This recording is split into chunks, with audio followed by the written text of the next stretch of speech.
Hi, welcome to Building a Professional Community from Home. My name is Kelly Dawkins, and I'm the founder and CEO of Imaginal Transformations. I help employees at all levels articulate their DNA or distinct natural advantage so they can strategically position their careers for leadership.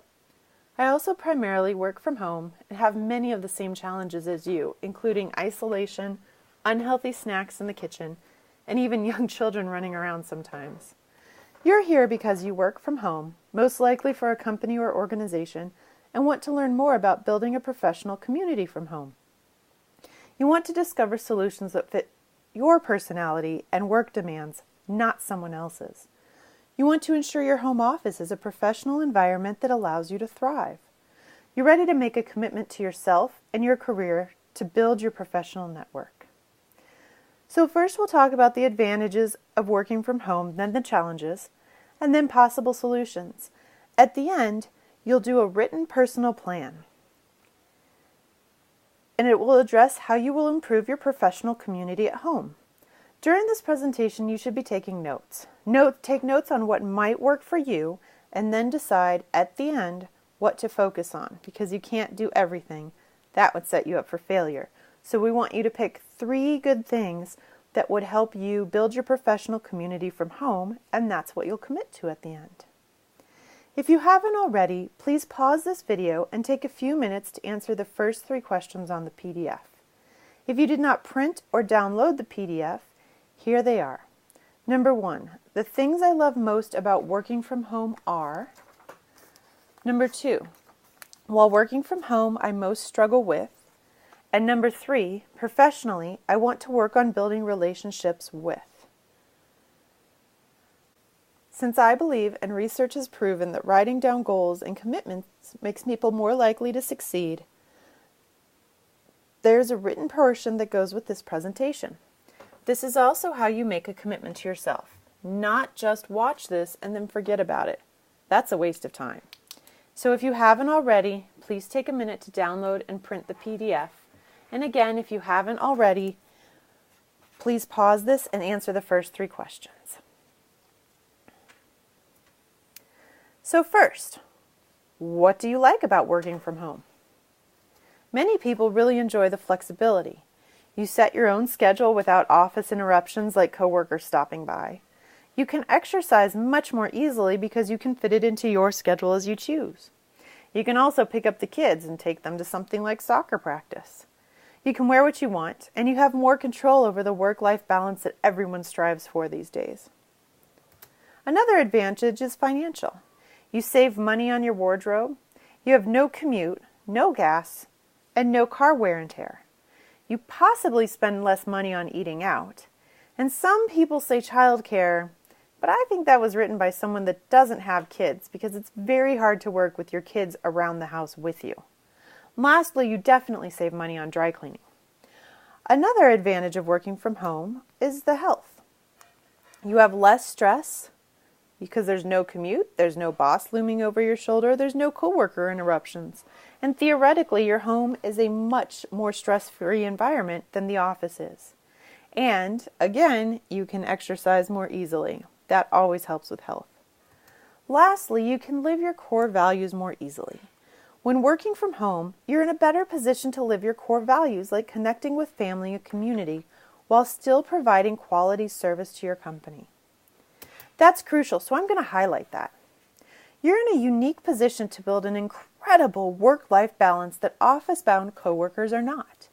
Take advantage of it in a way that suits your personality and work requirements. So now let's talk about the challenges. Some of these challenges to relate to you and some don't. For some of you, there may need to be a major overhaul in how you do things. And for others, it may be a small tweak that has a big impact. This training is about you finding the solutions that help you the most. So wherever you are in building a community from home, find the solutions that are right for you. So let's look at questions number 2 and 3 from your personal plan. From this point on, focus on the challenges that you face and who you want to build relationships with and how you can do that. So what challenges do you have when working from home? Do you feel isolated with no feedback? This is often one of the most difficult parts about working from home.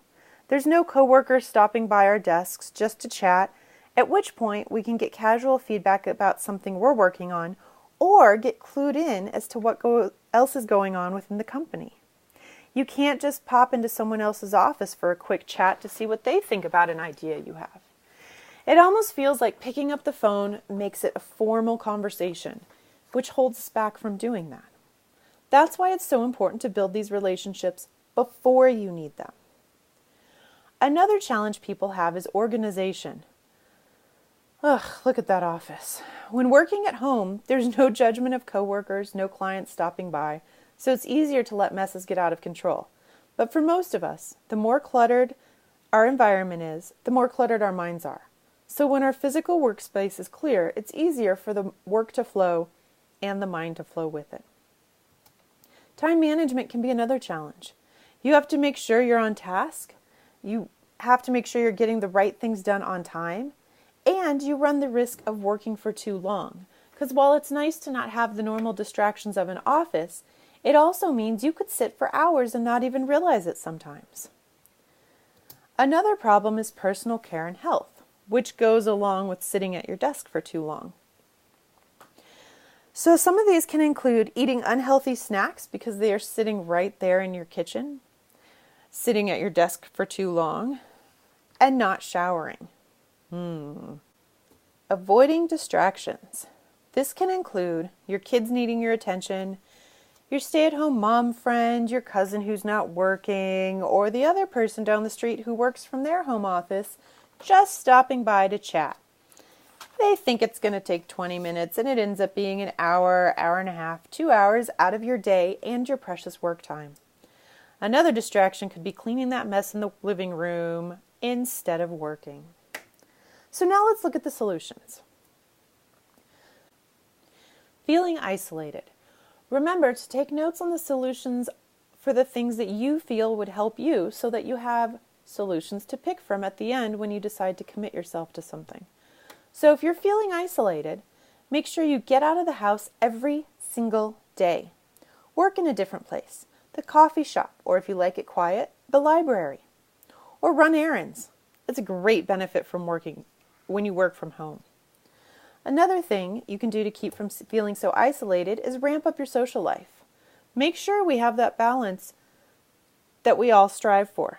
You get to be an extrovert on your own terms. If you're someone who likes a lot of quiet, personal time during the day, you can choose when you want to be around other people. But make sure you do it so that you don't start feeling too isolated. What a luxury! Take an hour off early occasionally. Make sure you make up for it by working at night or early the next morning, but you have a flexible schedule so that you can go out and be around people more easily. Volunteer or join a sports team. Make a proactive effort to create a business community.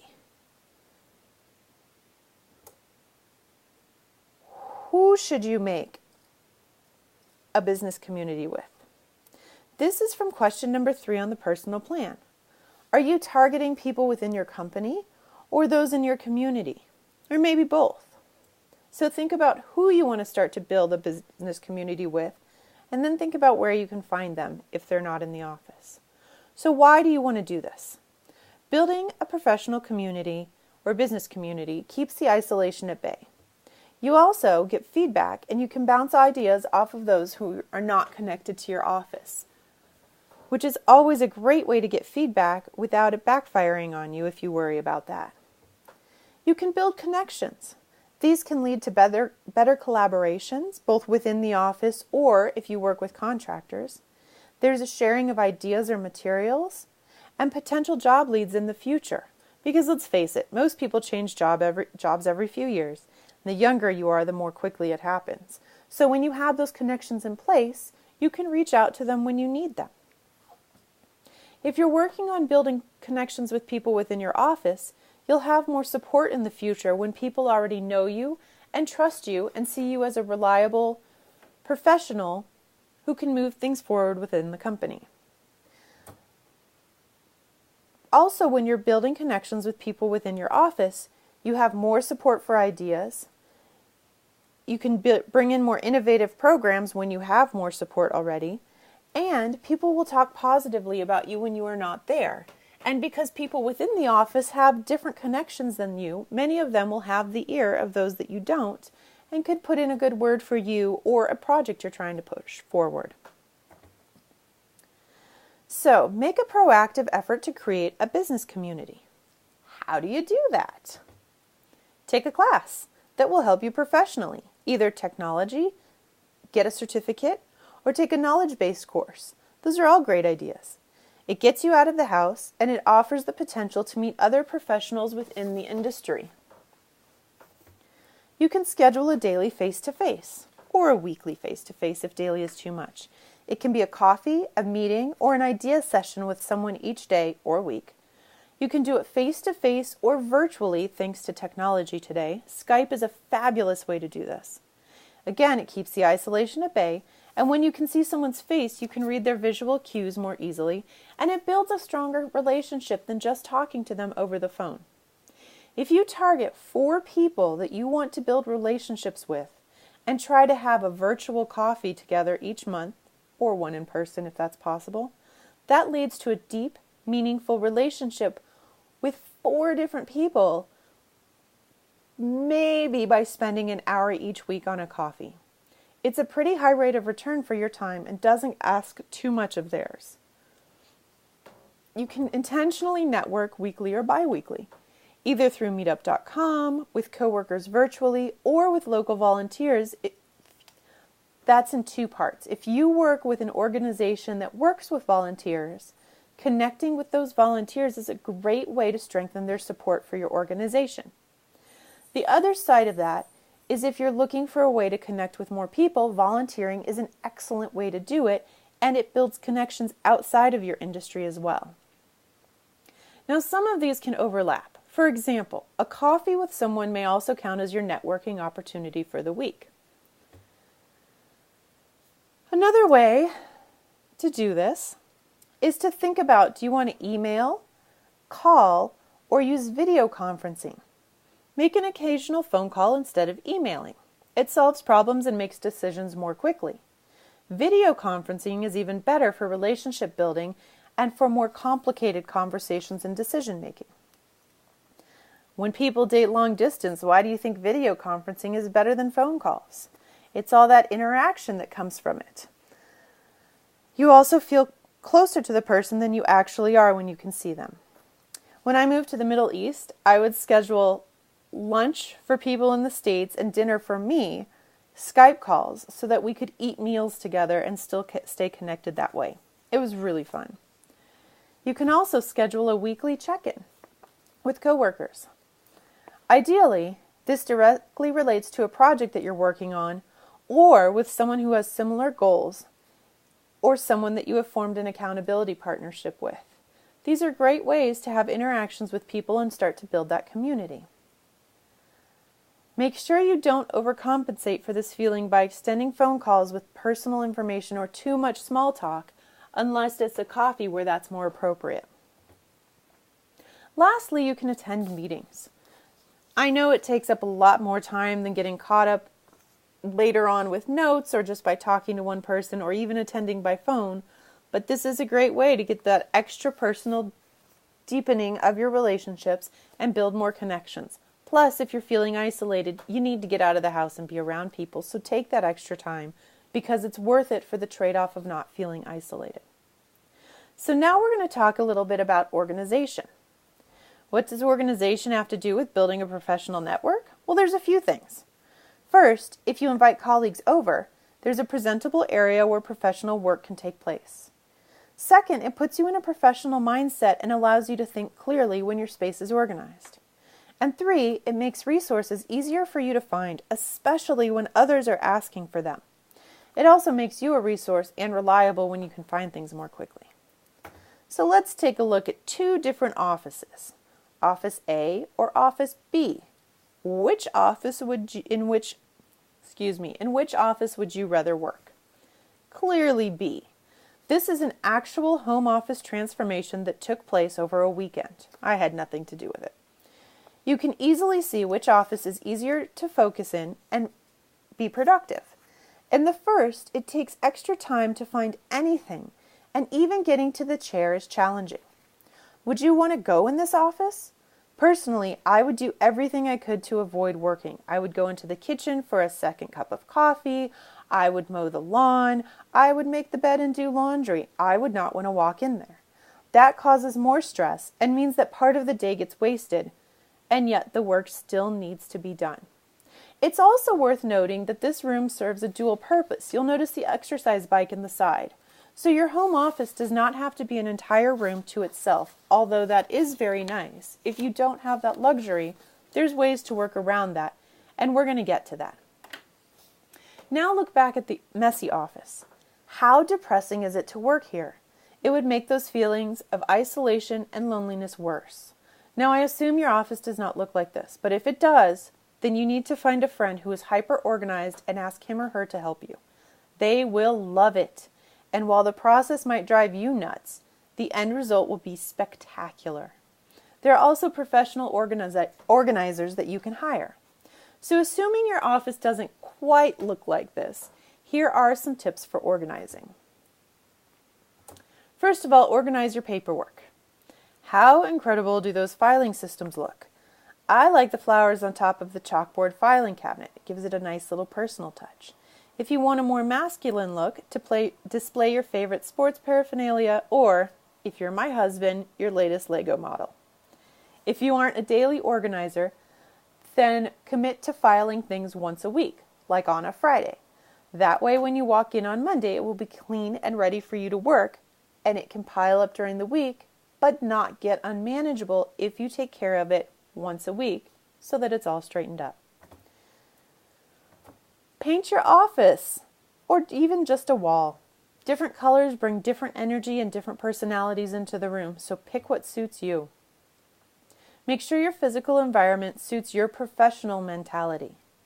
Some people would love the organized office that you could close the closet doors and not look at it at all, while others want that all in their face where they can see everything. And some people want their cords arranged just so, like that picture on the bottom, and that's perfect. Depends on your personality. So now in each of these offices and office areas, you can invite someone over, and it's a great professional space. So look at all the different options. What I like about all of these offices is that there's little clutter, the colors are pleasing, and clearly personal choices. And some are their own rooms, while some are part of another room. So it's possible to make both types of spaces work for your professional needs. Another problem some people have at home is time management. So here are the 3 S's that I use to keep my time managed well. Strategize, schedule, and stop. Strategizing is just becoming, based on research, to be known as incredibly important when it comes to time management. You need to think a few moves ahead, like in chess. You need to think about what projects have deadlines right now that you have to have done because it's urgent, and what things need some time scheduled so that you can think about how you're going to do them best and how you're going to approach them or lay them out as a whole. Strategizing can be done at the end of the day or the beginning of the next day, depending on what suits you. Also, if isolation is one of the challenges you have, then you need to plan how you are going to change that, and you need to strategize and build networking into your plans, your daily or weekly plans. So you'll notice this is not a to-do list, but this is the kind of strategizing that you want to do on a daily basis. It's a great way to focus your thoughts, especially if you have multiple projects to work on at once, and don't we all? You can see how the networking is built into it at the bottom. There was recently a study that showed a to-do list that can simply be checked off can be dangerous because once you've checked off the items, it feels like you have permission to relax and maybe goof off a bit.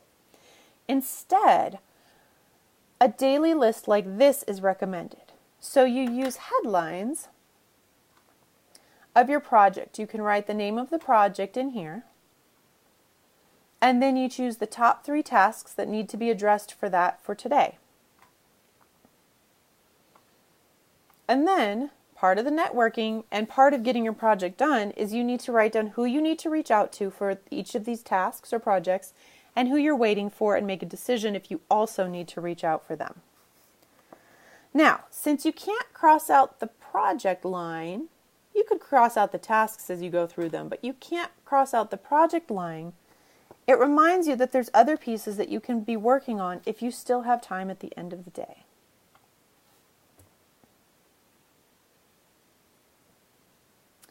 Make sure you're aware of the big picture timeline. If necessary, think backwards as to when things need to be done and use a paper calendar for deadlines. Excel sheets with dates are also helpful for this, and there are a variety of online programs to help with project management. So our second S is schedule. Start the day properly. Have breakfast, take the dog for a walk, get the kids off to school, etc., and then start your workday. Take care of the personal things and then move on to the professional. Don't turn on your computer for one quick thing unless you actually are starting your day properly. Decide what order and when you will work on different tasks. This allows you to include necessary breaks, which will be discussed more in a minute. Set office hours. This helps with setting boundaries. If one of your challenges is people stopping by or simply expecting you to be available, when you have office hours, it allows you to be more firm with people who are encroaching on your time, and it lets them know when you are available without being rude. Do you need to physically organize things in order to work productively? 5 minutes here to straighten up some things can make the day much smoother. And on to our third S, stop. Stop means take breaks. Find your own concentration threshold and plan breaks around it. If you work past it, you burn yourself out for the rest of the day. When I was in high school, I realized that I could easily study for about an hour and a half straight through and have no problem, maybe 2 hours. But then I wouldn't touch anything the rest of the day. Where if I scheduled myself and I worked in 45 to 50-minute chunks and then took a 10 to 15-minute break, I could easily work for 3 or 4 hours, take a couple hours of a break, maybe just an hour or two, and then work even more, which was really important when I had big papers due and finals and such. So you figure out your concentration threshold and work around it so that you can work longer overall. Additionally, you need breaks for your health. It's simply not healthy to sit in a chair for 2, 3, 4 hours at a time. You need to get up and move around. Another thing about breaks, don't multitask. That's the beauty of working at home.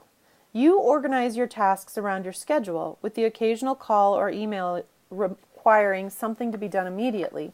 But generally, because you don't have to multitask, you can work on a project, take a break, and then work on something else. You should also plan a 15-minute break outside every day. There's nothing like fresh air to clear your mind and a brisk walk to get the blood flowing again. It's also good to do this if you find yourself at a bit of a roadblock in your work, because that break and different change of scenery can often help you find the solution that you couldn't see before.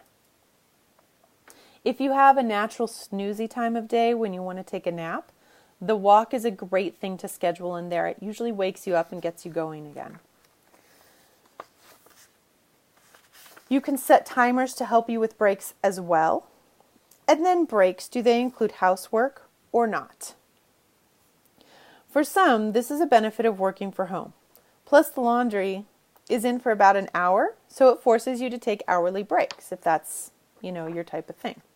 For others, this is a black hole of time, and the 10-minute break that you set aside to do a household chore turns into an hour.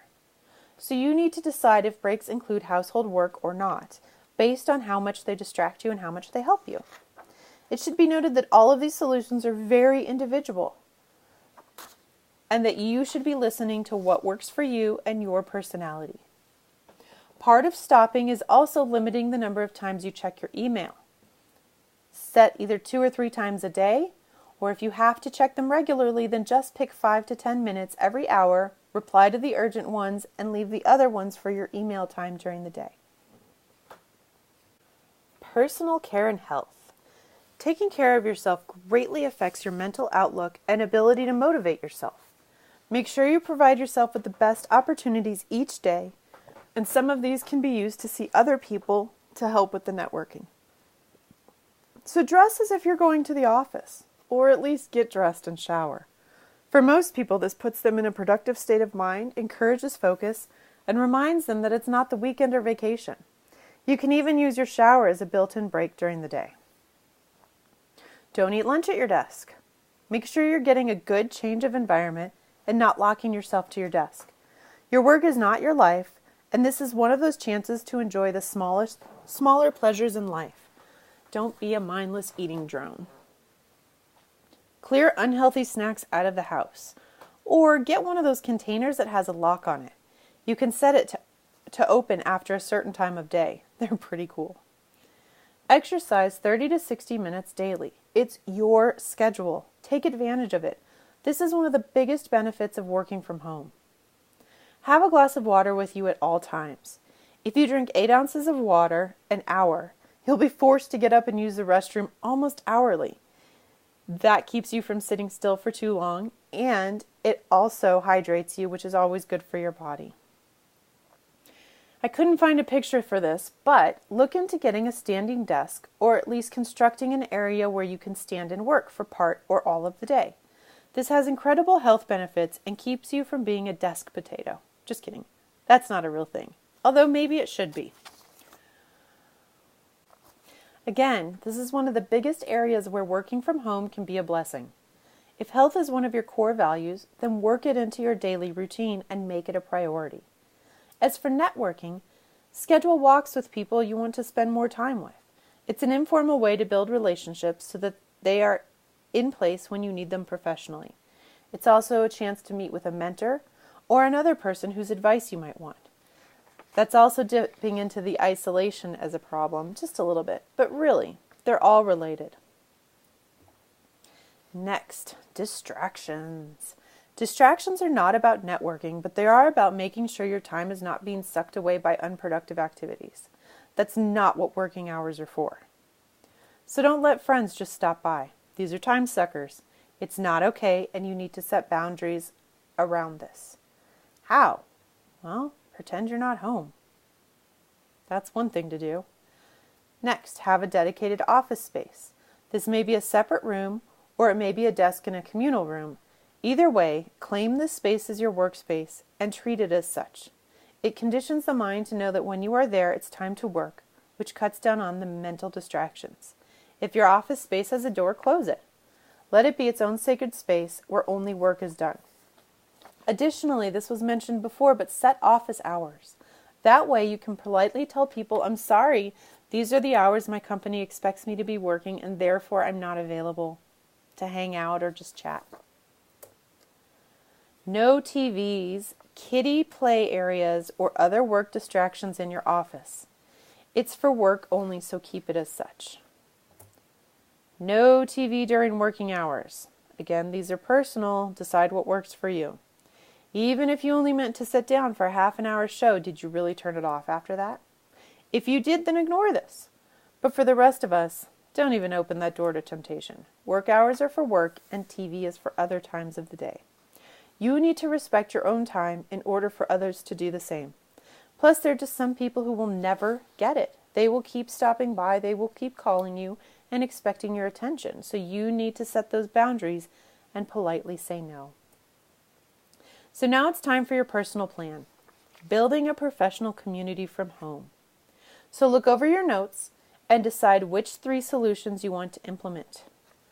Write them down and sign the paper.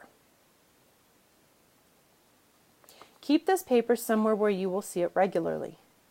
Pin it to the wall, put it in your top drawer near your pens and pencils, but somewhere where you will see it regularly. Go through your calendar right now and add the pieces that require scheduling. You want to make sure you network once a week? Write it down. Reach out to people right now to get those scheduled. Don't wait until later.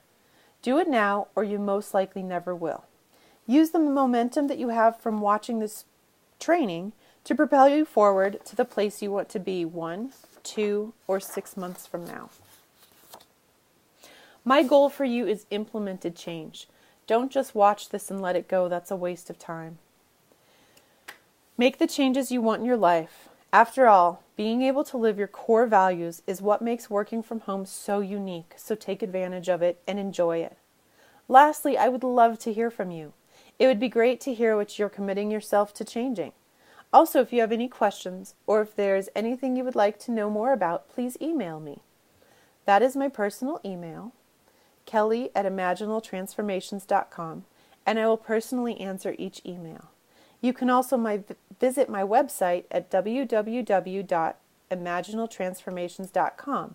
There's lots of great resources. You can learn more about my company, sign up for the blog, and take a short 10-question quiz to discover your emergent leadership style. No matter what you choose to do, I hope you start doing it today and let me know what happens. Talk soon. Bye.